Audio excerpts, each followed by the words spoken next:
اور آپ نے نقل و حرکت کی، جد و جہد کی، اور صحابہ کو اس نقل و حرکت اور جد و جہد والے راستے پر ڈالا، اور پھر موقع بموقع بھیجا۔ ابن مسعود رضی اللہ عنہ کو کوفہ بھیجا، اور حضرت ابو ذر کو کسی جگہ بھیجا، حضرت ابو موسیٰ اشعری کو یمن بھیجا، حضرت علی جو آپ کے داماد ہیں ان کو یمن بھیجا آپ نے۔ ایسے مختلف صحابہ کو مختلف سمتوں میں دعوت کے لیے بھی، تعلیم و تعلم کے لیے بھی افراد بھی بھیجے، وفود بھی بھیجے۔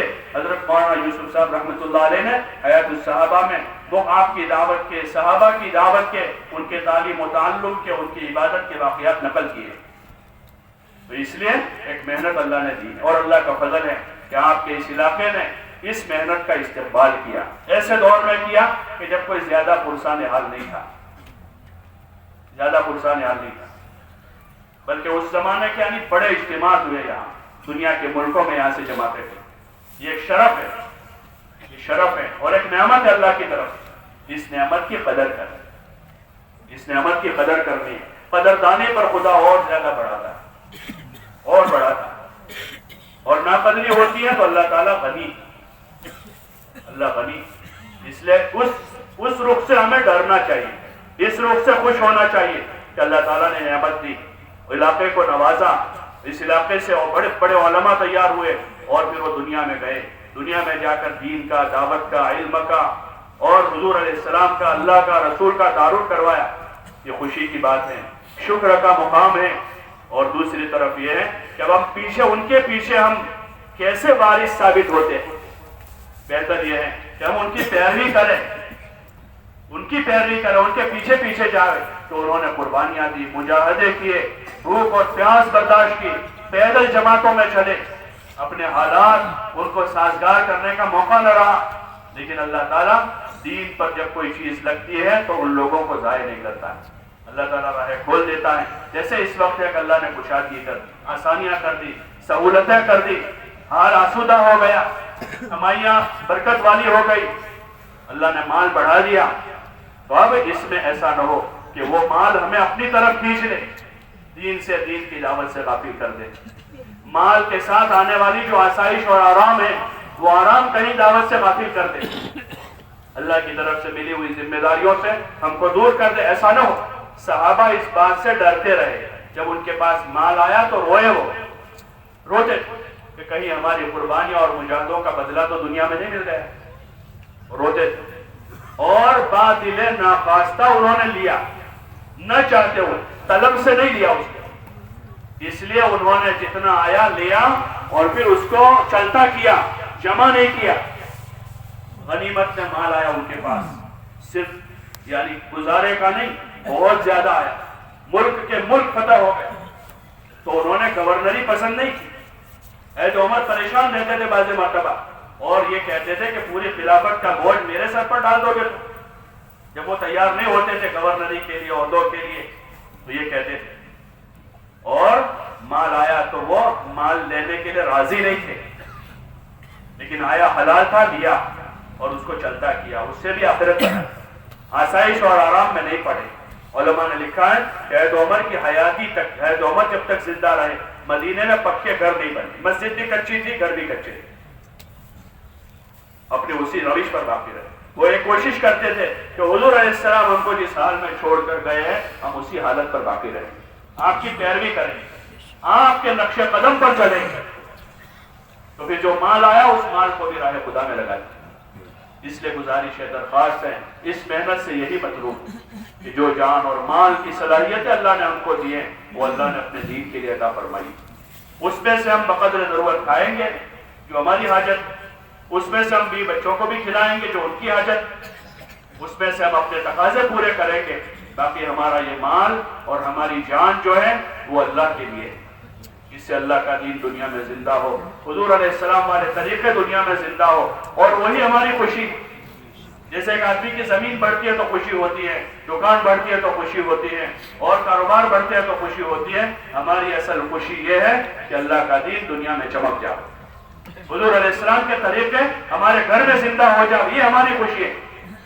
کہ سارے بچے کوالیفائڈ ہو گئے، یہ کوئی خوشی کی چیز نہیں ہے۔ ٹھیک ہے، ضرورت کی چیز ہے، وہ نہ پڑھتے تو کھیتی کر لیتے، تجارت کر لیتے، بہت سارے ذریعے ہیں اس کے لیے، تو بہت سارے ذریعے، لیکن خوشی کی بات یہ ہے کہ سارے بیٹے نمازی ہیں، سارے پوتے نمازی ہیں، گھر کے ماحول میں کوئی بے نمازی نہیں ہے، سب حضور کی سنت پر عمل کرنے والے ہیں، گھر میں حرام کا لقمہ نہیں آ رہا ہے، گھر میں حرام کا لقمہ نہیں ہے، اور گھر میں دین کی فکریں ہیں، گھر کی عورتیں بھی مرد بھی دین کے بارے میں فکر مند ہیں کہ ہمارے محلے میں کیسے دین زندہ ہو، محلے میں یہ فکر زندہ ہے کہ ہمارے محلے میں 100% دین کیسے آ جائے، اور محلے کی مسجد میں یہ فکر ہو رہی ہے کہ حضور والا یہ مبارک دین پورے عالم میں کیسے زندہ ہو جائے۔ یہ ہمارے لیے خوشی کی بات ہے۔ اس کے ساتھ اگر حلال روزی آ رہی ہے تو اللہ کی نعمت ہے، اللہ کی وہ رحمت ہے کہ اس میں اللہ کی اطاعت کی توفیق ہے، اور اگر اس کے بغیر ہے، اللہ کی اطاعت کے بغیر ہے،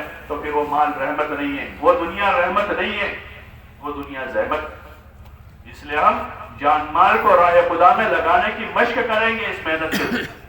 یہ ایک مشق ہے کہ راہ خدا میں 4 مہینے کے لیے خود بھی نکلیں، پھر اپنے بعد ابا ہیں، بھائی ہیں، بیٹا ہیں، چچا ہیں، ماموں ہیں، دادا ہیں، اپنے پڑوسی ہیں، رشتہ دار ہیں، گاؤں میں بستی میں ہمارے مسلمان بھائی ہیں، ان پر محنت کریں گے۔ ایک ایک فرد امت، ایک ایک فرد امت وہ حضور علیہ السلام والی ذمہ داریوں کو سمجھتے ہوئے آپ علیہ السلام اور صحابہ والے مبارک طریقے پر اپنے دین پر چلنے کی مشق کرتے ہوئے پورے عالم میں اللہ کا دین زندہ ہو، اس کی محنت پہ لگے۔